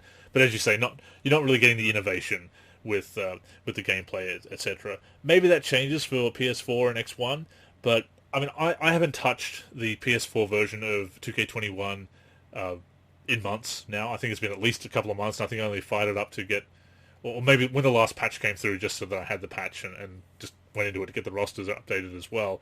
But yeah, I've been playing 2K21 Next Gen. I've not really been touching the PC version of 2K21 either. So yeah, it is one of those things where I don't really see myself doing it this generation. Maybe when it's cheap and just picking it up as a collector, being the mad collector that I am, maybe I'll do it that way. But getting 3 different versions, PS4, PC, and PS5, when 2K22 comes out, for example, no, I won't be doing that, because I wasn't doing that last generation as well, the previous 2 generations. It was collecting after the fact. Because there's only so many hours in the day, there's only so much time you can put into playing the games and enjoying them, and you do get hooked eventually on the what is the current generation, then the superior current generation that's being updated and getting all the innovations. So yeah, for the most part, for live I was, when live was coming out on PC, because PC was technically a prior gen / current gen port, whatever you want to call it, PS2 port. So I was doing it then, while also getting the more up-to-date version for, at the time, Xbox 360. But generally speaking, yeah, I haven't really collected backwards until later when it's cheaper. Yeah, exactly. That's the same thing with me. Like I picked up NBA 2K17, 2K18, etc. for PS3 for like $1 a piece, or like $2 a piece when at GameStop.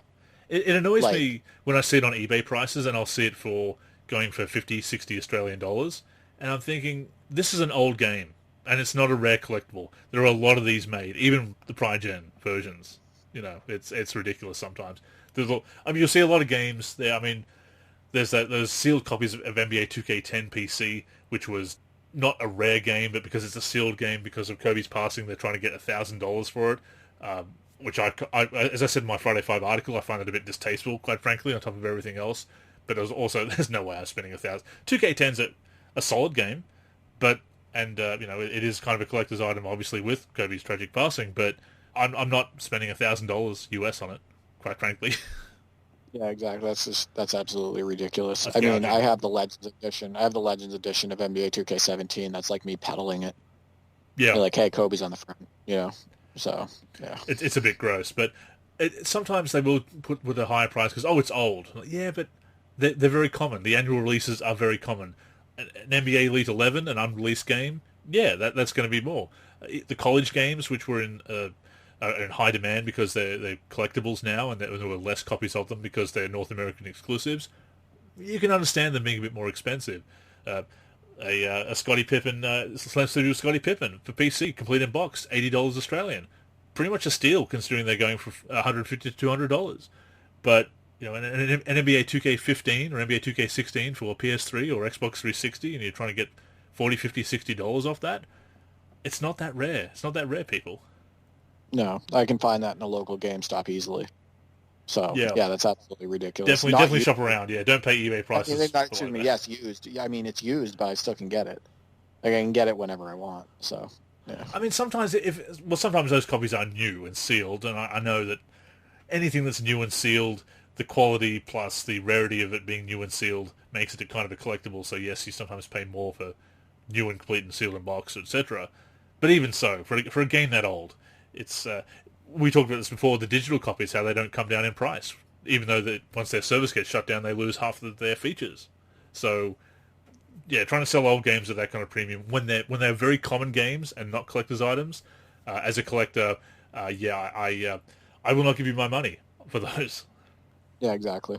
No, I definitely agree. So to go circle back, I basically I'll buy it for a collector's item, but as far as like playing it, um, yeah, I'll play it if the depth is sufficient and if the gameplay is solid. And sometimes that is the case, like with 2K14 PC. And of course, it is interesting to revisit, especially as a content creator. I mean, I did that way back Wednesday on 2K15 for PS3 because it was I hadn't played it the first time around. So it's interesting to go back and see what you've missed because sometimes you do see things like 2K15, PS3, and 360 brought back crew mode. It wasn't the crew mode as people remembered it and wanted it, but they brought it back nevertheless. It was more like the modern version of Pro-Am, actually, that they did it. But in any case, but you do see things like that. You do see, again, like Libo 9, the full version of Be a Pro, the complete season version of Be a Pro. Sometimes there are these gems, these hidden gems in the prior gen version. So it's worth checking out if you can budget for it. So, as a content creator, it's obviously important to have this stuff. And I do plan on at some point being more active with my YouTube channel. So having like the older titles and double dipping and all of that stuff that holds importance for me. I think for the average person though, who doesn't have a YouTube channel or isn't a content creator or doesn't care about looking back at these older titles and whatnot, or like the quote unquote lesser version of a title. I think that it can be hard to come to the mindset of buying both, or buying the less enhanced quote unquote title. So It is yeah, hard. it's It's hard interesting. to I think hard to justify. Yeah, you and I are rare. yeah, yeah.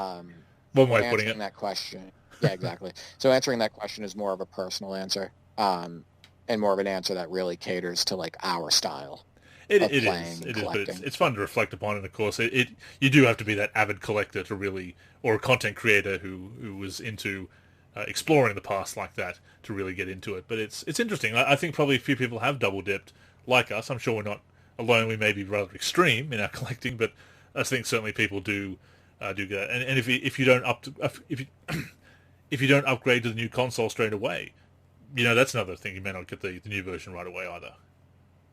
Right, exactly.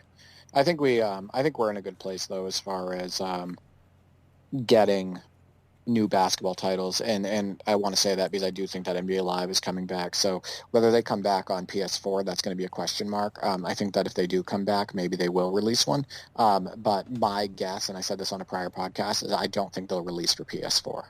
I don't think it's the right I think look. that Yeah, yeah. Yeah, I think what they're going to end up doing is they're going to go strictly next gen. And if you want to get NBA Live, you're going to be on next gen. So I think that's what's going to end up happening. So there will be no option to double dip. on NBA Live 22 if it comes out. It is nice that NBA 2K is probably going to release a few more versions. Is my guess for NBA 2K on PS4, Xbox One generation, because as we've talked about before, the jump in graphics isn't that much for the next gen version, and I think a lot of people may want to sit on playing PS4. Definitely. That version. So yeah, it's an option. So thank you for both the questions this week, Sega Navare. Love your feedback in the forum. It definitely makes us feel good to know that people are tuning in and are so passionate about the show and so passionate about the mailbag. Keep the questions coming. Never apologize for sending in too many. No such thing. Once again, if you want to get involved in the mailbag segment of the podcast, you can send that to podcast@nba-live.com or hit us up in the forum, the main page bulletins, or of course our social media, which we'll be getting to shortly. But that does bring us to the end of episode number 373 of the NLSC podcast. We thank you for tuning in. The podcast comes out each and every week on the NLSC, which is nba-live.com, of course. We're also on various podcatching apps and platforms, all the major ones at least: Spotify, Apple Podcasts, Stitcher, Podcast Addict, to name just a few. Please feel free to leave us a review on any platforms that allow it. Definitely helps out with our ego and the visibility of the show. But as long as you're tuning in each and every week and enjoying the show, that is the main thing.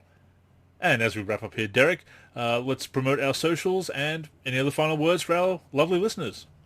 Oh, absolutely. First off, thank you for tuning in again. We appreciate it. Pretty soon we'll be coming up on 100 episodes together. So that's pretty wild. That's crazy, yeah. So you can reach me on Twitter at D4384, where I'm the most active. Also, my new D43 gaming channel on Twitter at D43G. So you can reach me on there. I'm on the NLSC D43. I've been releasing a bunch of cyber faces and working on mods recently, so you can check me out on there. I'm on IG, so Instagram D43, and D4384, and then I'm also on YouTube D43. And I do plan. It's just been really tough to find the space and time, but I do want to record Holding Court with D43 episode 17 shortly, so Andrew will be my guest again, and hopefully we can get that done soon. But yeah, thank you again for tuning into this episode of the NLSC podcast. Indeed, and stay tuned for Holding Court as well. As I said at the top of the show, I am Andrew in the forum and Andrew NLSC on Twitter. The NLSC's social media handles are the NLSC on Twitter and Facebook. We are NLSC Basketball on Instagram. Our YouTube channel is youtube.com/NBA Live Series Center, and of course give a look to the NLSC itself, nba-live.com, for everything we do for basketball video games. But yes, that's all for this week, so thank you once again for tuning in. Until next time, I'm Andrew. I'm Derek. Go get buckets, everyone.